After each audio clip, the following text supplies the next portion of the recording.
কেন্দ্রীয় তদন্তকারী সংস্থা ইডির বিরুদ্ধে ক্ষোভ প্রকাশ করলেন রাজ্যের এক বিরোধী নেতা।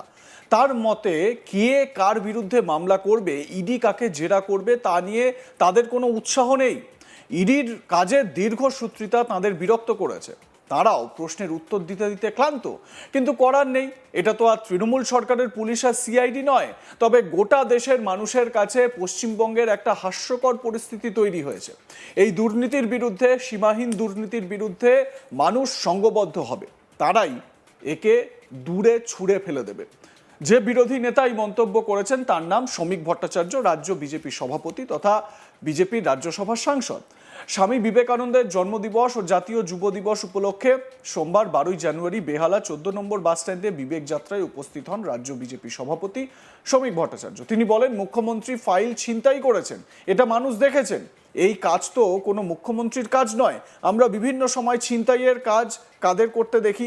একজন মুখ্যমন্ত্রী নিজে যখন নথি লোপাট করছেন, সেই রাজ্যের আইন শৃঙ্খলা বলেও কিছু নেই, সেই রাজ্যের সরকার বলেও কিছু নেই। এটাই স্বাভাবিক। কি বলেছেন শ্রমিকবাবু এ বিষয়ে শোনাবো আপনাদের। ইডি কাকে জেরা করবে এগুলো নিয়ে আমাদের কোনো উৎসাহ নেই, কারণ ইডির তদন্তের দীর্ঘসূত্রিতা মানুষের মতো আমাদেরও বিরক্ত করেছে। করে আক্রমণ করেছেন, ফাইল ছিনতাই করে, এটা মানুষ দেখেছে। এই কাজ তো কোনো মুখ্যমন্ত্রীর কাজ নয়। এই কাজ তো আমরা বিভিন্ন সময় ছিনতাইয়ের কাজ কাদের করতে দেখি। তো একজন মুখ্যমন্ত্রী নিজে যখন নথি লোপাট করছে, তো সে রাজ্যে আইন শৃঙ্খলা বলেও কিছু নেই, সে রাজ্যে সরকার বলেও কিছু নেই, এটা স্বাভাবিক। এখন কে কার বিরুদ্ধে মামলা করবে, ইডি কাকে জেরা করবে এগুলো নিয়ে আমাদের কোনো উৎসাহ নেই, কারণ ইডির তদন্তের দীর্ঘসূত্রিতা মানুষের মতো আমাদেরও বিরক্ত করেছে। আমরাও প্রশ্নের উত্তর দিতে দিতে ক্লান্ত, কিন্তু কিছু করারও নেই। এটা তো আর তৃণমূল সরকারের পুলিশ কিংবা সিআইডি নয়, আর এটা কেচড প্যারেট সিবিআইও নয়। তো তারা তাদের মতো করে করবে। তবে মানুষ দেখেছে, গোটা দেশের মানুষের সামনে পশ্চিমবঙ্গের একটা হাস্যকর পরিস্থিতি তৈরি হয়েছে। এই গুন্ডামির বিরুদ্ধে, এই ভ্রষ্টাচারের বিরুদ্ধে, এই সীমাহীন লোভের বিরুদ্ধে মানুষ সংগঠিত হবে, সংঘবদ্ধ হবে, এবং তারাই একে ছুঁড়ে ফেলে দেবে। কোনো আদালতের প্রয়োজন নেই। যদিও মুখ্যমন্ত্রী নিজে ইতিমধ্যেই জানিয়ে দিয়েছেন তিনি ফাইল ছিনিয়ে নিয়ে কোনো অন্যায় কাজ করেননি।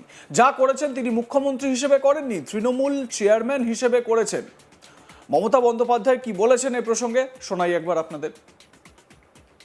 যা করেছি as a all India Trinamool কংগ্রেসের চেয়ারম্যান করেছি, এবং যা করেছি আমি কোনো অন্যায় করিনি। তুমি আমায় খুন করতে এসছো, আমার আত্মরক্ষা করার অধিকার আছে। চোরের মতো কেন এসছো? তুমি চুরি করে সব মানুষের এসআইআর এর ডাটা তুলে নিয়ে যাচ্ছিলে।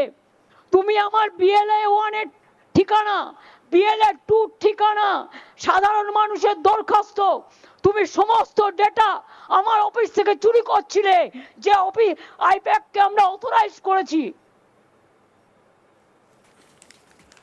এমনকি ইডি সিবিআইকে সঠিক ভাষায় জবাব দিয়েছেন মমতা ব্যানার্জি। এই মন্তব্য করেছেন তৃণমূলের সাধারণ সম্পাদক অভিষেক ব্যানার্জিও। কি বলেছেন অভিষেক এর প্রসঙ্গে শুনুন। ইডি সিবিআই এর সাথে বা এরা যে ভাষায় বোঝে, আমি বলবো মমতা বন্দ্যোপাধ্যায় সঠিক ভাষায় জবাব দিয়েছে। বাংলার অন্য রাজ্য এক নয়। অন্য জায়গায় কি করবেন? আপনি রেড করবেন, তারপর ভয় দেখাবেন, তারপর বলবেন লুকি লুকি ডিল করে এই তুমি আমার দলে চলে আসো, ইডি সিবিআই আর তোমাকে ছোবে না। যেমন এখানে এত নেতা আপনারা দেখেছেন, যারা গেছে সবার রাস্তা ক্লিয়ার। ডবল ইঞ্জিন সরকার, মানে এখানেও চুরি করবে আর দিল্লিতেও চুরি করবে। দিল্লির ইডি সিবিআইও টাচ করবে না, আর যেখানে এরা ক্ষমতায় আছে স্টেট পুলিশও টাচ করবে না। উল্লেখ্য, শ্রমিক ভট্টাচার্যকে যখন এই ইডির ভূমিকা নিয়ে প্রশ্ন করা হয়, শ্রমিক ভট্টাচার্য একথা বলেন যে আমরাও ইডির যে দীর্ঘসূত্রিতা তাতে আমরা বিরক্ত, এবং আমরাও এই বিষয়ে বক্তব্য রাখতে রাখতে ক্লান্ত। মমতা বন্দ্যোপাধ্যায় ফাইল ছিনিয়ে নিয়ে চলে গিয়েছেন, সেটা রাজ্যের মানুষ সবাই দেখেছেন।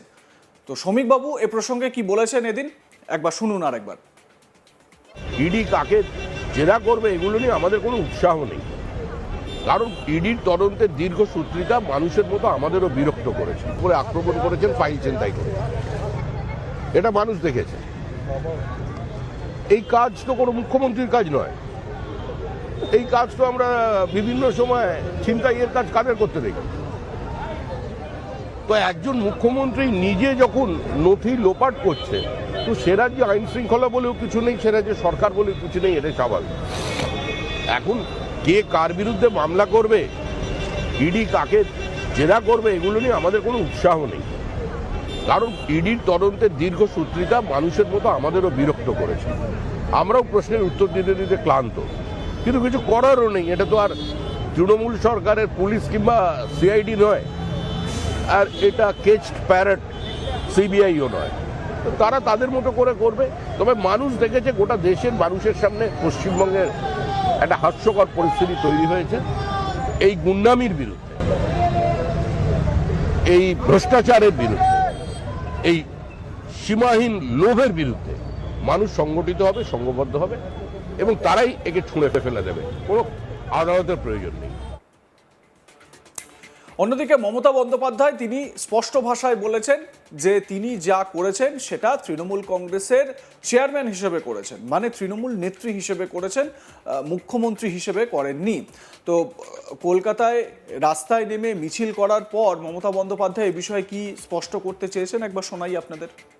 যা করেছি as a all India Trinamool কংগ্রেসের চেয়ারম্যান করেছি, এবং যা করেছি আমি কোনো অন্যায় করিনি। তুমি আমায় খুন করতে এসছো, আমার আত্মরক্ষা করার অধিকার আছে। চোরের মতো কেন এসছো? তুমি চুরি করে সব মানুষের এসআইআর এর ডাটা তুলে নিয়ে যাচ্ছিলে।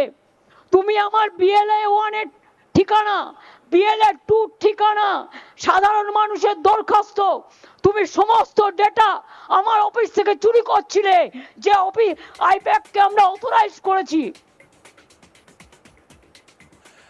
যদিও মমতা বন্দ্যোপাধ্যায় বলছেন যে তিনি তৃণমূল চেয়ারম্যান হিসেবে, চেয়ারপারসন হিসেবে যা করার করেছেন, কিন্তু এটাও ঠিক যে মমতা বন্দ্যোপাধ্যায় তিনি তো রাজ্যের মুখ্যমন্ত্রী, তার কনভয় নিয়ে তিনি গিয়েছেন, তার নিরাপত্তা রক্ষী নিয়ে তিনি গিয়েছেন, তার নিরাপত্তা রক্ষীদের মধ্যে যে যারা রয়েছেন তারা আইপ্যাকের অফিস থেকে কাগজপত্র, ফাইল, নথি ইত্যাদি সব কোলপাঁচা করে তারা তার কনভয়ের একটি গাড়িতে তুলেছে, সেই ছবিও তো দেখা গিয়েছে।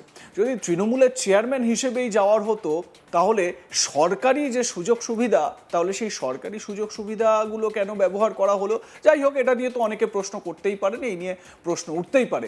অভিষেক বন্দ্যোপাধ্যায় তিনিও কিন্তু এই ইডির যে রেড, এই ইডির রেড প্রসঙ্গে তার প্রতিক্রিয়ায় বেশ কিছু বক্তব্য জানিয়েছেন। আপনাদের মতামত কি এ বিষয়ে জানাতে থাকুন, দেখতে থাকুন আজ তাক বাংলা। সাবস্ক্রাইব করুন আমাদের ইউটিউব চ্যানেলটি, বেল আইকন প্রেস করুন নোটিফিকেশন পেতে।